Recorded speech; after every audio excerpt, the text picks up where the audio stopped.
Halo semua, kembali lagi di channel gua. Ini adalah video pertama gua di tahun 2025. Semoga tahun ini menjadi tahun terbaik untuk kita semua. Di video kali ini kita akan membahas sejarah dari Lexus LFA yang akhirnya resmi mengaspal di jalanan Indonesia setelah sekian lama jadi mitos. Tepatnya pada tanggal 14 Desember kemarin. Unit yang muncul adalah LFA Nürburgring Edition yang merupakan edisi terbatas dari LFA yang cuma ada 64 unit di dunia. Momen ini jelas jadi penutup tahun 2024 yang indah buat para petrolhead. Sebelum membahas lebih jauh tentang bagaimana mobil ini tiba-tiba muncul di publik, kita akan langsung membahas sejarahnya. Semua ini dimulai sebelum memasuki tahun 2000-an. Satu dekade setelah kemunculan mobil pertama Lexus pada tahun 1989, yaitu Lexus LS 400, yang merupakan ambisi terbesar Toyota untuk mengalahkan dominasi produsen mobil mewah asal Eropa di pasar Amerika sana. Saat itu, fokus utama Lexus adalah membangun citranya sebagai pembuat mobil mewah kelas dunia.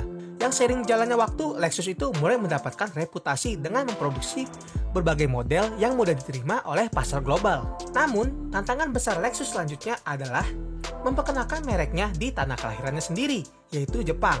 Lexus awalnya dirancang sebagai divisi mobil mewah dari Toyota yang ditujukan khusus untuk pasar ekspor, sehingga mayoritas warga Jepang belum mengenal apa itu Lexus.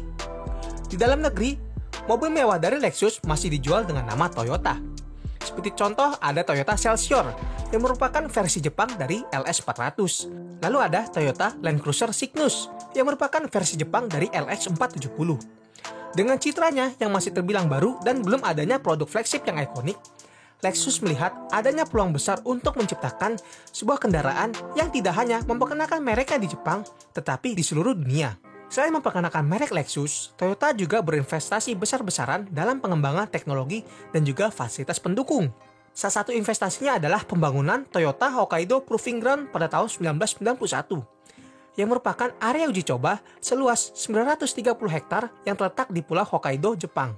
Area ini dirancang untuk mereplikasi berbagai kondisi jalan dari seluruh dunia, mulai dari lintasan musim panas hingga musim dingin. Area ini menjadi pusat pengujian utama bagi para insinyur ahli di Toyota untuk menyempurnakan setiap kendaraan yang mereka produksi. Pembangunan fasilitas ini mencerminkan filosofi Kaizen, yakni prinsip perbaikan dan juga berkelanjutan yang sangat dijunjung tinggi oleh warga Jepang. Dengan komitmen untuk selalu mengembangkan mobil terbaik, Toyota tidak hanya menciptakan kendaraan dengan kualitas tinggi, tetapi juga menanamkan nilai-nilai inovasi, dedikasi, dan juga konsistensi ke dalam setiap aspek produksinya. Salah satu insinyur hebat di Toyota, yaitu Haruhiko Tanahashi, bersama rekannya sekaligus atasan kerjanya, yaitu Tetsuo Hattori, mereka sedang berada di kedai minuman setelah pulang kerja. Tanahashi adalah insinyur jempolan yang bertanggung jawab atas pembangunan Toyota Mark II, Toyota Celica ST165, dan juga Toyota Crown. Hattori, yang juga insinyur hebat, bertanggung jawab mengawasi kinerja insinyur di bawahnya, termasuk si Tanahashi. Mereka berdua berbincang mengenai fasilitas uji coba yang ada di Hokkaido, yang menurut mereka akan sangat cocok apabila digunakan oleh Toyota untuk memproduksi sebuah supercar. Mereka berdua itu seakan setuju dengan idenya dan segera mulai menggambar sebuah konsep pada benda yang paling dekat dengan tangan mereka, yaitu serbet di meja. Sebuah tim kecil Skunk akhirnya lahir. 1 bulan kemudian, Tanahashi diperintahkan untuk memimpin sebuah proyek rahasia dengan kode TSX, yang konon katanya dirancang sebagai pengganti dari Toyota Supra. Tanahashi segera menghubungi Hiromu Naruse, yang merupakan kepala penguji terbaik di Toyota, untuk meminta masukan mengenai proyek ini. Naruse yang sangat antusias dengan ide ini segera menyarankan kepada Tanahashi agar mobilnya menggunakan konfigurasi mesin tengah yang ada di depan untuk keseimbangan yang sempurna serta sasis yang aman dan menyenangkan bagi pengemudi. Bersama-sama mereka berdua merancang cetak bitunya. Namun, agar proyek ini mendapatkan dukungan finansial dari TMC, mereka perlu meyakinkan Dewan Direksi yang lebih fokus pada produksi massal. Naruse pun menyarankan agar ide ini disampaikan kepada murid terbaiknya untuk memperkuat proposal tersebut. Siapa kira-kira murid terbaiknya? Yaitu Morizo Kinoshita alias Akio Toyoda. Saat itu beliau baru aja dipromosikan sebagai Direktur Operasi Toyota di Cina. Posisi ini tidak memiliki pengaruh langsung terhadap Dewan Direksi. Namun, karena Akio adalah anggota keluarga Toyota dan pendapatnya akan sangat dihormati di sana, Selain itu, Naruse mengetahui dari bimbingannya melalui kursus mengemudi bahwa Akio tidak hanya memiliki otak bisnis kelas dunia, tetapi juga seorang pengemudi yang terampil dan penggemar otomotif yang berbakat. Jika ada yang bisa memahami dari konsep mobil tersebut, dialah orangnya, ucap Naruse. Akhirnya, mereka bertiga pun mulai proyek rahasia ini.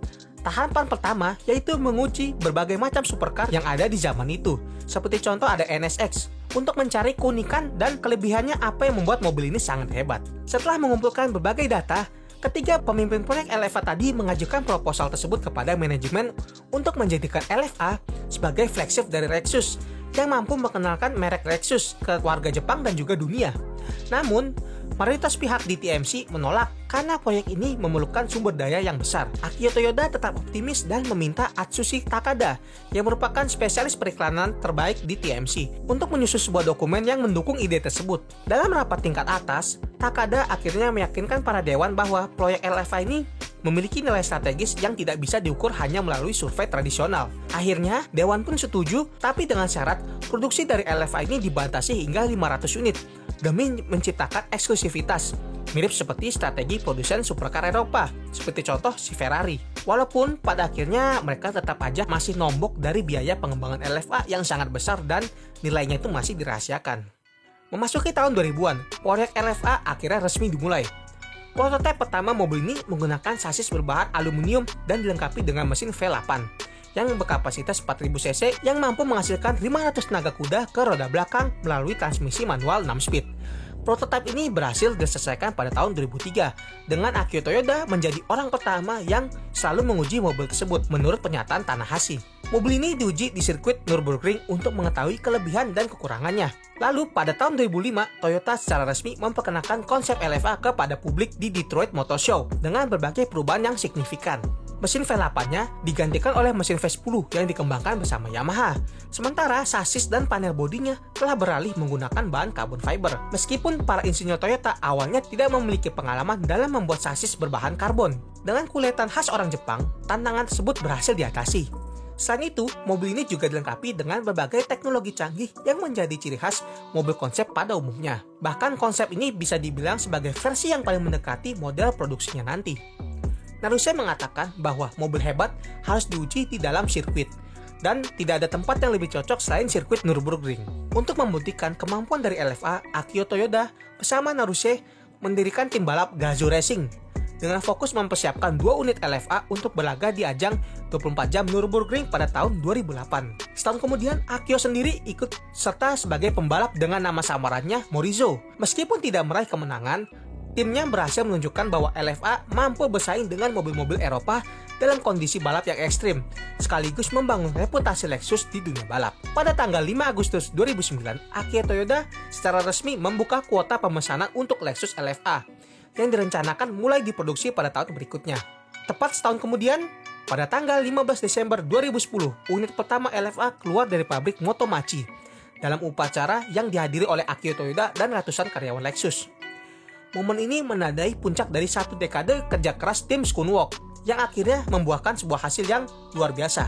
Namun, di balik kegembiraan ini, Akio masih diliputi kesedihan mendalam karena kehilangan sahabat sekaligus kepala penguji yang berperan besar dalam pengembangan LFA, yaitu Hiromu Naruse, yang wafat akibat kecelakaan di dekat sirkuit Nürburgring pada tanggal 23 Juni 2010. Sebagai penghormatan kepada Naruse, Lexus memproduksi 64 dari 500 unit edisi khusus LFA Nürburgring pada tahun 2012, yang sekaligus menjadi penutup produksi dari LFA. Secara keseluruhan, sebanyak 500 unit LFA diproduksi dalam kurun waktu 2 tahun. Mobil ini sukses dari segi performa, sejarah, dan reputasi, namun tidak dari sisi finansialnya. LFA dijual dengan harga $375.000 atau sekitar 3,3 miliar rupiah dengan kurs saat itu, menjadikannya mobil produksi Jepang termahal pada masanya. Untuk spesifikasinya, unit standar Lexus LFA menggunakan mesin V10 dengan kode 1LR-GUE dengan kapasitas 4.800 cc yang mampu menghasilkan 553 tenaga kuda ke roda belakang melalui transmisi otomatis single clutch 6 speed. Akselerasi 0-100-nya diklaim dalam waktu 3,7 detik. LFA ini banyak menggunakan teknologi yang terinspirasi dari tim Toyota di F1, seperti sasis dan bodinya yang terbuat dari serat karbon, lalu ada penggunaan sayap belakang yang aktif untuk aerodinamika, lalu konfigurasi mesin V10 yang dirancang untuk mencapai putaran tinggi dan menghasilkan suara khas yang merdu. Sebenarnya, di tahun 2009, Indonesia itu mendapatkan jatah 2 unit LFA standar yang dijual dengan harga 9 miliar rupiah, 3 kali lipat dari harga aslinya di pasar global. Namun sampai sekarang tidak ada informasi jelas apakah 2 unit tadi itu laku terjual apa dipindahkan lagi ke negara lain. Lalu untuk versi Nürburgring, perbedaannya terletak pada peningkatan tenaga yang dituning ulang sehingga menghasilkan 563 tenaga kuda. Lalu ada paket aerodinamika tambahan seperti sayap depan, lalu kanat, dan sayap belakangnya yang sekarang permanen dengan bahan full karbon. Dan bobotnya itu lebih ringan 30 kg dibanding versi standarnya. Kemunculan mobil ini tuh pertama kali ada di Jakarta, yaitu di daerah Menteng, Jakarta Pusat, yang menjadi perhatian setelah sebuah video dari akun Instagram @garasiurofi memperlihatkan unit LFA yang sedang terparkir di sebuah kafe. Video tersebut pun langsung viral dan banyak orang berusaha melihat langsung mobil langka ini. Ternyata unit tersebut bukan LFA biasa, mainkan edisi Nürburgring dengan setir kanan pula, yang dimana cuma ada 3 unit di dunia dan sangat langka sekali populasinya. Ditambah, jarak mobil itu baru jalan sebanyak 58 km, yang membuatnya terlihat seperti mobil baru keluar dari showroom. Kemunculan ini akhirnya menjawab mitos tentang apakah ada LFA di Indonesia atau enggak, dan akhirnya para petrolhead dapat tidur nyenyak. Oke, jadi sampai di situ dulu video pertama gua di tahun ini. Apakah kalian senang akhirnya LFA ada di Indonesia? Dan kira-kira mobil langka apa lagi ya yang ada di negara kita ini? Makasih banyak buat yang udah nonton. Sampai ketemu di video berikutnya. Dah.